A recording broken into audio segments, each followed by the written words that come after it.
This is so funny. Lester, I'm peafatting Lester in the Spanish restaurant. You guys mind if I sit down over here for a second? I want to ask you a question. Now, just so everyone knows, I already have permission to make this video, but you don't know what I'm going to ask you. Okay, check it out. About how old are you guys? About 22, 20. You guys walked in the restaurant, you come over, they sit you down, and you all took your hats off. Put them here beside you. Why? Gentlemanlike. It's gentlemanlike? Yes, sir. Common courtesy, yeah. Common courtesy. That's how I was raised. Is how you was raised. Walk in, take that off. Now, question is that a Texas thing? Is that just a generational thing? Because I would say for the most part, looking around, most people don't do that anymore. It used to be a thing when I was younger, but they stopped doing it. I think I don't really know. Obviously, the generation gap's huge, so I think it's a southern thing. A southern thing? Southern for sure. Southern thing for Yeah, sure. I've been in the north. They don't do that in the north. No, they don't. No, sir. Well, listen to me. I respect that. Thank you very much. I do the same thing. Now, y'all have a lot better head of hair than I do, so, but I appreciate you guys for the video. Thank y'all so much and for your explanation. All right.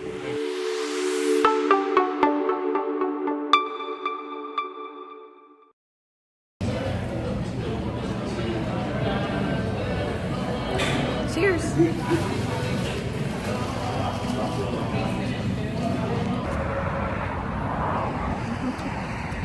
We ran us across some real ranchers, Jay. Like some real ranchers. Some legit ranchers. ranchers, young gentlemen who are like, we're ranching up the road, and we're like, oh. I know that somewhere inside of Lester he wanted to say, we're ranchers, we have a ranch too, we're like you. Yet look what I'm wearing. Compared to what they were. We're not the same. We're not the same at all. And then Jamie's like, why can't we hire guys like that to help around the farm? I'm like, you ain't hiring no real cowboys to help around the farm. No, you ain't. How fun would it be to watch a bunch of real cowboys? I think you should go ask them and be like, hey, can we find them a job? Helping me brand those calves. No. We ain't branding anybody. That ain't happening, Lester. What is crazy is that about a year ago, we came into this restaurant for the first time. And I made a short little reel clip of Lester's hat on the table because he took it off, and how the room was dynamically different. Cowboy hats were still on at one of the tables. Baseball hats were still on at one of the tables. Lester's hat was off. And we just talked about tradition. So there were police officers who came in and took their hats off. Yes. There were older folks who came in and take their caps or their hats off. There were the cowboy guys who came in and take their hats off. There were others from different generations who came in and never removed their cap. And in your video, people went crazy, mad. Oh, mad. that was like the biggest Then how argument dare we that I call- created by just showcasing the difference of of I guess culture and ethics, or I don't even know what you call it, manners. I don't know what you classify that as, but So I had a head coach back, this has been years ago. A head coach came in, he was new, and he walked into a room full of the coaches, and he says, take your hats off. And it wasn't an option. He said, you're lucky I don't make you tuck your shirts in. And we're all looking around each other like, what? But no, it's just it was an era that people grew up in where there was a lot of respect for each other. There was a mutual kind of understanding that it's just not kosher to be wearing a hat on inside of a building. It's traditional to tuck your shirt in, put that belt on. you can't wear a hat inside either of my grandparents' houses. And your grandparents kept their shirts tucked in and with the belt on or suspenders. And it's just, times are changing. I'm not saying it's a bad thing, but I do think it was kind of neat to see young guys, because in your video, I remember people made it about the generational gap. They did. Them old boozers, what do they call them? Boomers? Boomers, The yeah. boomers. It was the boomers. It ain't boomers. It's a cultural, There were based people on who the were like, who demographic. gives a crap? Just let people be, and why are you filming in public anyway? And all these other things. And it was just like so much controversy over something so small. And it was like, screw your rules and all it's these other just things. Like, we're just looking for it's just interesting to watch the different dynamics and to watch whether it be generational, whether it be geographical, whether it be, it could be so many reasons, but at the end of the day, to each his own, for the record, to each his own. If you want to do it, you do it. It was just today sparked something very unique in Lester and I at the exact same time. And here come 3 young men who All walked in in their 20s. and sat down and said, yes, ma'am, and yes, sir, and immediately took off their hats. And I just thought there was some really neat power in that, because, that's not something you see There's too still often. hope for the future. There's still hope for the future. Now, there is one thing I'm going to call out. People gave me a really hard time about last time that they're going to do it again, Lester. They're going to do it again. Because you put your hat on the table. Okay, so those guys did not. Those guys put their hats on the extra chair or in their lap. Yeah. Yes, I did put my cap on the table. The only defense I'll say to Lester is he doesn't put it where we eat. He puts it across the table, and that table gets wiped down in between. But yeah, Lester puts his hat across, away from us, because we're only 2 people. He would never do that if there were 2 people sitting across from us. No. So that's the unused space is where it goes. But it was just a really neat experience today to see that. Made my heart a little warm. And then whenever Lester asked them as we were leaving, like, what are you all up to? And they're like, oh, we're just ranching. I was like, I think that it would be really neat to watch some real ranching. And then again, I'm a hate every second of it and never want to see that in my life. But Hold I'm on. You're having a Yellowstone fantasy right now. You could just stop all that. And I'm also convinced that the comments today will all be women who are having their own little Yellowstone fantasy with a bunch of 20-year-olds, cowboys, real cowboys. Not that part of Yellowstone. There's just something about Rip. And them cowboys. Rip. There's something about Rip. All right, so what I'm going to do right now is talk to you a little bit about the finances and the business side of running a Longhorn ranch property. And I understand that not everybody has any interest whatsoever in the financial side of this or the business side of this.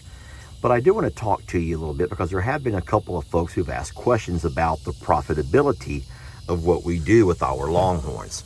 So give me a couple of minutes to jot some numbers down and look at you and talk to you about, I'm not looking at you. I'm going to talk to you about what's what and who's who and what it looks like as far as the finances of running the business side of Longhorn Lester's. Now, if you're not the kind of person who gives a rat's behind about the business side, then by all means, come back in a later video and look at their baby calves and see what's going on. But what I'm thinking right now is that if I had an option, I would rather our cows who are all about to birth go ahead and have bulls. We'd like to have some bulls. We already know that we have Prince Willie Joe over here, who we think will bring us, or we're at least hoping to bring us, if everything goes well with him, we're hoping to get about $1,500 from him when he's old enough to go and be put on the market. He has an amazing bloodline. We all know that. He comes from 2 very well-respected ranches as far as his mom and his dad, both the Schumacher and the Lovelady Ranch. And so we do think that with his bloodline and, here we go, his online presence, we do think that he will bring us, or we're hoping to, as close to $1,500 as possible. Now, in saying so, we think that Dolly, because she's a Schumacher cow, and Tex is a Schumacher bull, not related, but from the same very highly respected ranch, then a bull calf out of them will bring us hopefully around the same. So let's just say that if we can sell our bulls for $1,500, our registered bulls going at $1,500, and let's just say that if we can get, I'm just going to throw out a number, if we have 15 females, and let's just say half of them, so let's say 7 bulls a year, then we're looking at about $10,000 a year that we can bring in from the sale of our bull calves. Now, there's never a guarantee if you're going to have a male or a female. We already know that. And I'll also say I'm going to say that bulls will always bring more than a female. So we kind of would like to have more bulls. If we do have females, we won't sell them anyway. We're not ready to sell our females yet. So we're going to go ahead and continue to grow our herd using our born females, but we will sell off our bulls. You guys already know that. So let's just say we can earn about $10,000 a year in the sale of our bull calves. I'm going to stop for a second and jot that number down in my booklet. All right, so I went ahead and jotted down our largest expenses.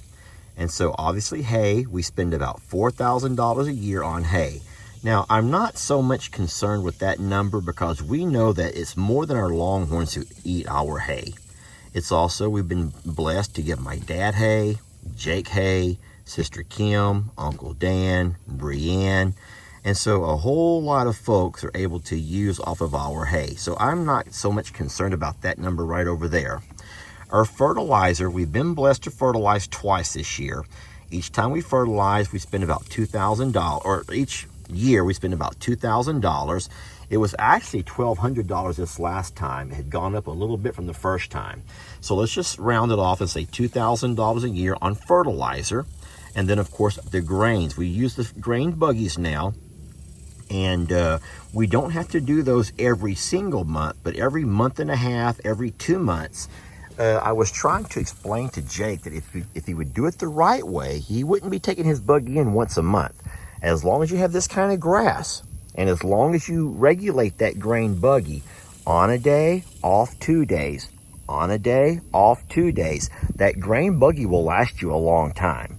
Now, in the winter months when there's not quite as much to eat, and if you don't want to go through all of your hay so fast, if you're having a situation of drought or anything else, you may go through more hay than normal, more grains than normal. So, but even so, let's just take some numbers over here, and it shows you that we spend about $15,600 per year on our Longhorns only. Our Longhorns. Well, obviously, if we only make $10,000, we're still going to be in the negative over here. So we're going to be negative about $5,000-$6,000.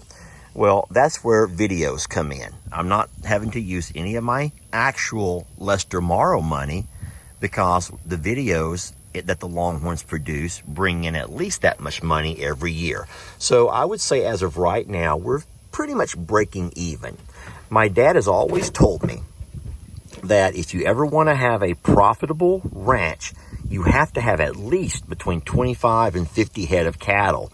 The more cattle you can run on your property, the better your grass is on your property, the less hay you have to feed, the less grain you have to feed, the more profit you can make. So we do hope to eventually up our cattle, our Longhorn females, to about 25 or so. I think I would like to stop at that number and not end up overpopulating any of our pastures. But that in itself would give us a few additional bull calves born every year, and we'll be looking pretty good as far as breaking even on our Longhorns. Now, there may be some years where you have more bulls, and some years you'll have less bulls. So this number over here is always going to change. A female calf will not bring you as much as a bull calf will. And they will always sell for several $100s less. So that's why as of right now, we plan on raising our bulls to about our bull calves to about a year old, maybe 2 years old. And once they get old enough and they start showing signs of how they're going to grow and the shape they're going to grow into, then at that point we'll be able to list them. Now, if we were able to raise our bulls to an older age, to 3 or 4 years old, or if we raised our bulls old enough to where they could prove themselves. You know what I mean by proving themselves. If you could ever get a bull raised to the age to prove itself, then that bull could go for almost double. The problem with us is we don't really want to keep our bulls around that many years if we don't have to. It would be harder for us to find who they can and who they cannot breed with as far as the bloodlines go. And I would rather go ahead and move the bulls along in that first year and a half or 2 years. And I think that would be plenty of time to see what we have available. Now, everyone knows that Santoro, we had a small issue with Santoro. We're going to really hope we don't have similar issues out of Prince Willie Joe. But if we do, then we will have to kind of go a different direction and try to figure some things out.